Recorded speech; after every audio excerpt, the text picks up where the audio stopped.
I have some unsettling information on the royal family of England. The royal family crossed a line that it had opposed for years 5 minutes ago. Harry and Meghan were permanently banished from the working royal family when Princess Anne and Prince William confirmed a covert royal exile decree in a private palace meeting. The message was brutally obvious. They refused to come back for talks, ceremonies, or peacemaking. The argument was settled with one signature. The gates were shut with a single sentence, and one family found that belonging could no longer be ensured by blood. Make sure to subscribe so you don't miss any updates before we delve further into what this actually implies for the royal family. William carried the document under his arm as he approached the council room. He paused in front of the table, looked at Anne, and realized that once he took a seat, the choice would no longer be made by a wounded brother alone. The Duke and Duchess would be permanently barred from active royal life by the Royal Exile Order, a secret palace decree that specifies who may serve or represent the crown. A small route back through ceremonies, negotiations, and compromise had been left by earlier exits. That path was deleted by this order. As her nephew took the chair, Anne observed. She covered the file with one hand and inquired as to whether all options had been explored. William gave a subdued yes. Grief gripped every word, but the future king did not raise his voice. Harry was more than just a distant relative. He was the brother who had supported him after his loss as a child. However, the monarchy could not continue to resume talks every time a pledge fell through. Beyond public appearances, the document had ramifications. Harry and Meghan would no longer be able to attend ceremonial planning, succession briefings, family strategy meetings, or any official conversation about returning to employment. An update outlining the lineage of future royal responsibilities is called a succession briefing. The palace no longer saw the couple as a part of that future after they were removed. One of the clauses was more profound than the others. There should be no expectation of restoration from an invitation. Never again could a memorial service, funeral, or private event be described as the first step back. William was the first to take the pen. He put it down, signed it, and avoided eye contact. With the accuracy that had characterized decades of service, Anne added her name next. She then stated the words that turned procedure into exile and closed the file. They will never come back. There was silence in the room.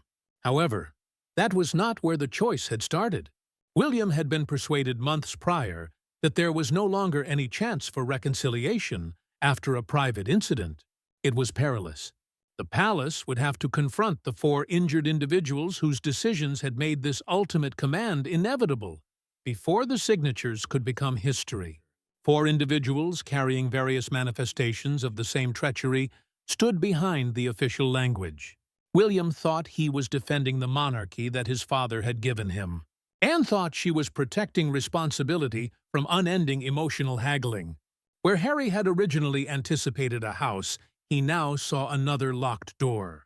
William stood by himself next to a cabinet containing family photos, while Meghan witnessed evidence that the organization had never really meant to welcome her back.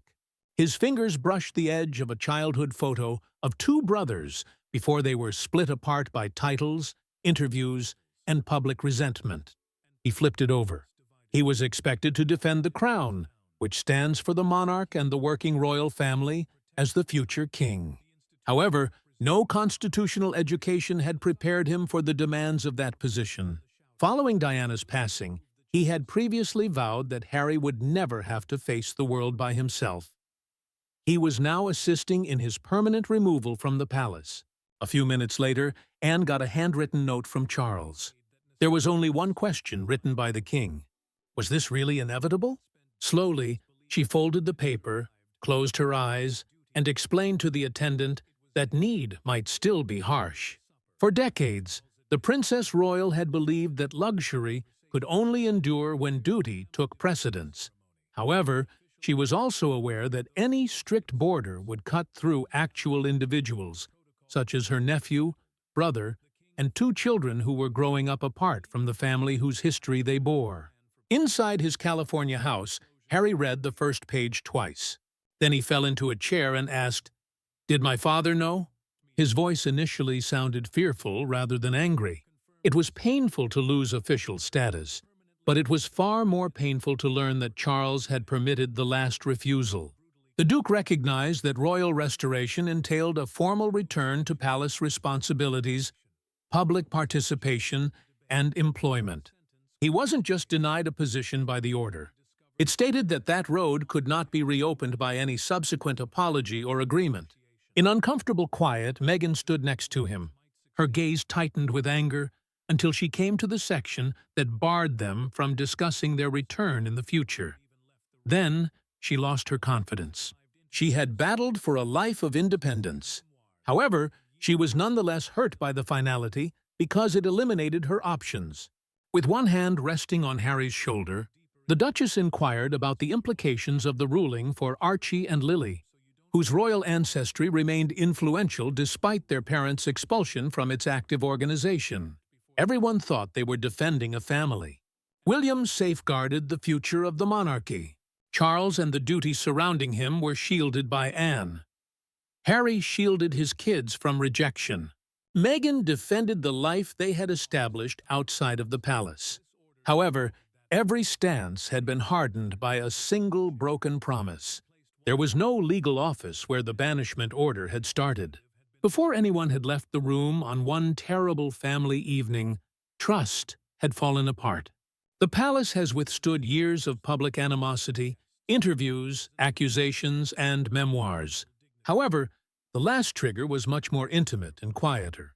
William set up a private family gathering at Windsor months prior to the banishment decree in an attempt to forge one final route toward peacemaking. There were no media representatives present. Recording equipment was not allowed. Everyone in the room pledged to keep the discussion confidential.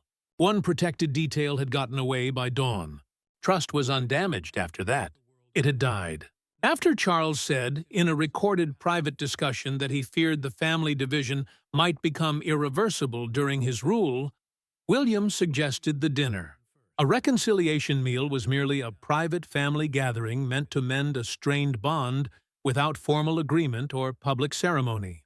Where statements had failed, the prince thought straightforward words would work.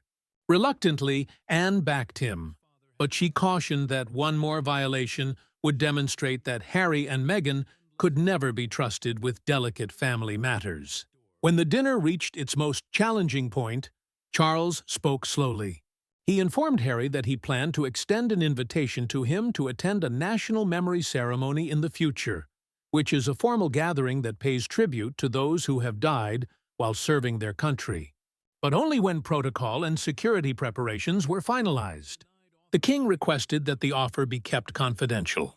While William discreetly reassured his brother that the offer was not a publicity stunt, Harry listened with obvious emotion. It was a real opportunity to re-establish trust. The delicate silence was broken by Meghan.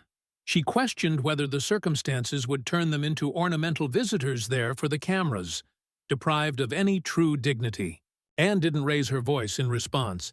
Demanding control over every term, she added, could not be the first step toward reconciliation. The Duchess retaliated. Charles concluded the conversation by reiterating that the offer required complete confidentiality after Harry defended her. The betrayal was revealed by dawn.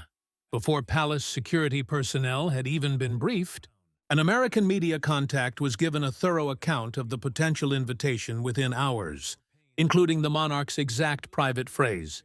William viewed the leaked synopsis on his phone after waking up to an urgent call from an aide. He was frozen by a single sentence. Inside the closed dining room, he had heard his father say those precise words. A few moments later, Harry called.